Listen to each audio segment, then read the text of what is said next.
भक्ति भक्त भगवंत गुरु चतुर नाम बपु एक। इनके पद वंदन किए नाशत विघ्न अनेक। बोलो जय जय जय रघुनाथ, बोलो जय जय जय रघुनाथ। जय श्री हरि। पूज्य गुरुदेव के चरणों में बारंबार प्रणाम।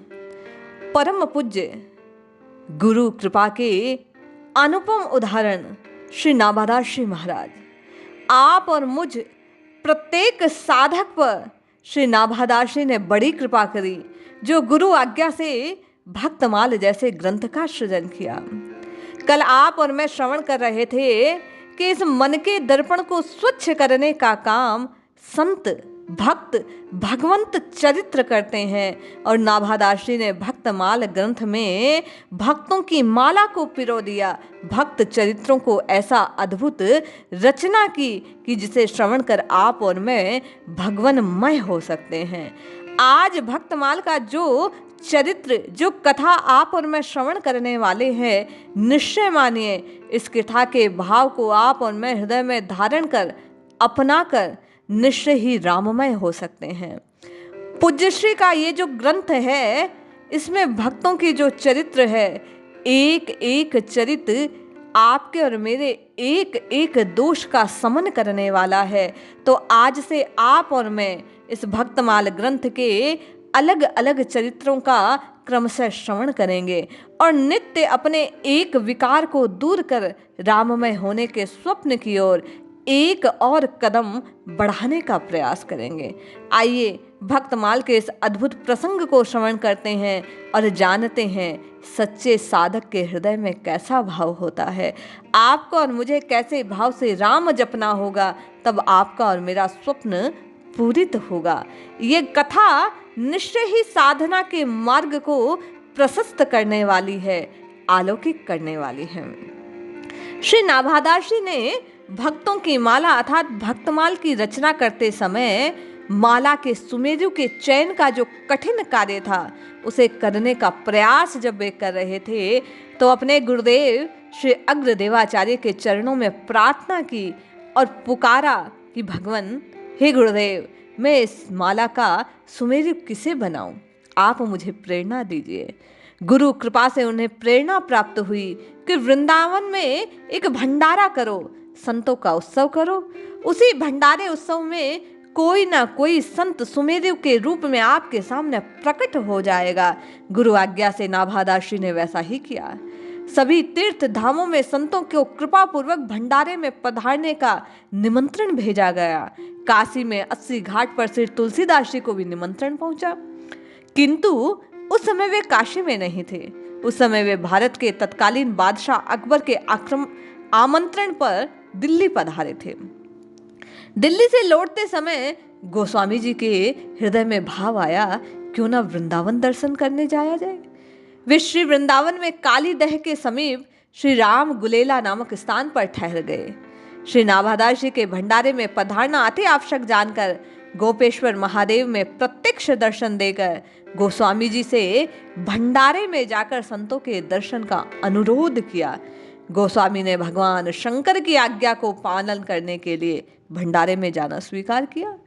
गुरु आज्ञा, इष्ट आज्ञा, देव आज्ञा को सिरोधार्य करना सेवक का कर्तव्य होता है। ये जानकर गोस्वामी जी ने भगवान शंकर की जो आज्ञा थी, उसकी पालना के लिए भंडारे में जाना स्वीकार कर लिया। भंडारे में पधारे हुए गोस्वामी जी जब वहां पहुंचे तो उस समय संतों की पंगत बैठ चुकी थी। स्थान पूरा भरा था, बैठने का कोई स्थान उन्हें नजर नहीं आया।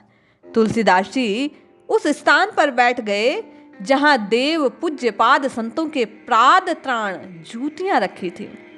परोसने वाले ने उन्हें पत्तल दी, उसमें पूरी सब्जी परोस दी। कुछ देर बाद एक सेवक खीर लेकर आया। सेवक ने पूछा, महाराज, आपका पात्र कहाँ है? खीर किस पात्र में परोसी जाए? तुलसीदास जी ने एक संत की जूती हाथों में लेकर कहा, इसमें परोस दो खीर। ये सुनते ही खीर परोसने वाला क्रोधित हो उठा और बोला, अरे राम राम राम राम, कैसा साधु है जो कमंडल नहीं लाया खीर पाने के लिए, अपना पात्र लाओ। पागल हो गए हो, इस जूती में खीर लोगे? शोर सुनाई देने पर नाभादास जी दौड़कर बाहर आए। उन्होंने सोचा कहीं किसी संत का भूल से अपमान ना हो जाए। नाभादास जी ने यह बात नहीं जानते थे कि तुलसीदास जी भी वृंदावन पधारे हुए हैं। उस समय संत समाज में गोस्वामी जी का नाम बड़ी प्रसिद्धि से लिया जाता था, बड़े आदर और सम्मान के साथ। यदि वे अपना परिचय देते तो उन्हें सिंहासन पर बिठाया जाता, परंतु धन्य है गोस्वामी जी का दैन्य, राम भक्त है ना, दीनानाथ के सेवक हैं, दीन बनकर रहते हैं, दैन्य को ही अपना आभूषण मानते हैं। नाभादास जी ने पूछा, संत भगवान, आप संत की जूती में खीर क्यों पाना चाहते हैं? ये प्रश्न सुनते ही गोस्वामी जी के नेत्रों में अश्रु की धारा बह आई। उन्होंने उत्तर दिया। परोसने वाले सेवक ने कहा, खीर पाने के लिए पात्र लाओ। संत भगवान की जूती से उत्तम पात्र और कौन सा हो सकता है? जीव के कल्याण का सरल श्रेष्ठ साधन है, उसे अकिंचन भक्त की चरण रज प्राप्त हो जाए। प्रहलाद जी ने कहा है, न अपने आप बुद्धि भगवान में लगती है, न किसी के द्वारा प्रेरित किए जाने पर लगती है। तब तक बुद्धि भगवान में नहीं लगती जब तक किसी अकिंचन प्रेमी रसिक भक्त की चरण रज मस्तक पर धारण न की जाए। ये जूती परम भाग्यशालिनी है। इस जूती को न जाने कितने समय से संत के चरण रज लगती आई। केवल संत चरण रज ही नहीं अपितु पवित्र व्रजरज इस जूती में लगी है।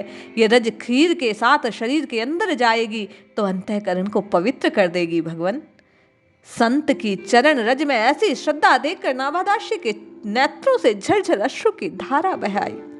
उन्होंने नेत्र बंद करके देखा तो जान गए कि ये भक्त चरित्र प्रकट करते हुए भक्तमान लेखक के स्वयं हमारे ध्यान में पधारे हुए वही महापुरुष हैं। नाभादास जी ने प्रणाम किया।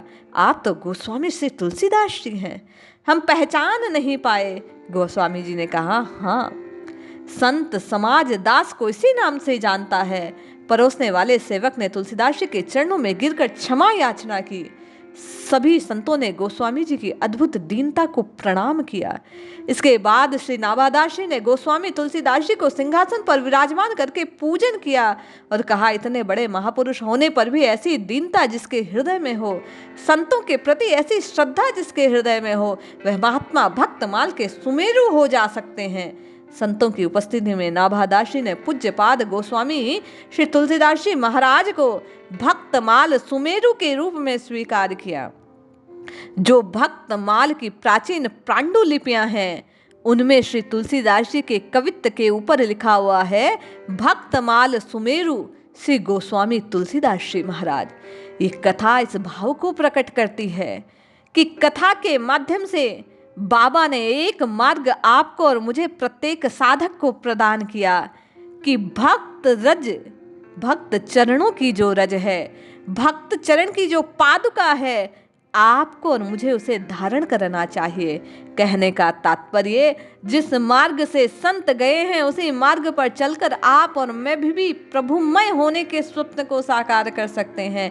जो बातें संत चरित्र में, संत के व्यवहार में, संत के स्वभाव में, संतों के हृदय में जैसा भाव हो उसे आपको और मुझे धारण करना चाहिए, विकारों से बचना चाहिए। संतों की तरह आपको और मुझे भी दीनानाथ के सम्मुख दास भाव से, शरणागत के भाव से बारंबार अपने मस्तक को नत करना चाहिए। ये संकेत इस कथा के माध्यम से नाभादास जी ने और परम पूज्य गोस्वामी जी ने प्रदान किया। साधकों को ये कथा ये बात प्रकट करती है कि राम राम राम राम जपने से राम जी मिलते हैं, ये सत्य है, किंतु राम उसी को मिलते हैं, उसी के सम्मुख प्रकट होते हैं। राम जी का साक्षात्कार उसी सेवक के सामने होता है। प्रभु प्रीति से उसी को अपने हृदय से लगाते हैं जो दीन होता है, जो अभिमान का त्याग कर देता है। आज की कथा प्रथम सूत्र प्रदान करती है कि मैं कहना त्यागना होगा। यदि हरि को पाना है तो मैं को त्यागना है, अहम को त्यागना है। इस महत्त्व वाली ये जो बुद्धि है, महनीय होने का ये जो अभिमान है, इसका त्याग करे बिना राम जी मिल नहीं सकते। गोस्वामी जी ने प्रथम भाव प्रकट किया, प्रथम सूत्र प्रदान किया, मार्ग का, साधना के प्रतीक को प्रथम कदम आगे बढ़ाने के लिए प्रेरणा दी कि सबसे पहले दैन्य को स्वीकार करो, सबसे पहले राम जी की शरणागति के भाव से अपनी मैं को परास्त करो, तभी आप और मेरा राम जपना सार्थक हो सकता है। आपको और मुझे राम जी मिल सकते हैं, आपका और मेरा निश्चय कल्याण होगा। इन सब संत चरित्रों को श्रवण कर आप और मैं जब हृदय में धारण करेंगे, निश्चय मानिए आपको और मुझे राम जी की प्राप्ति होगी। जय श्री हरि।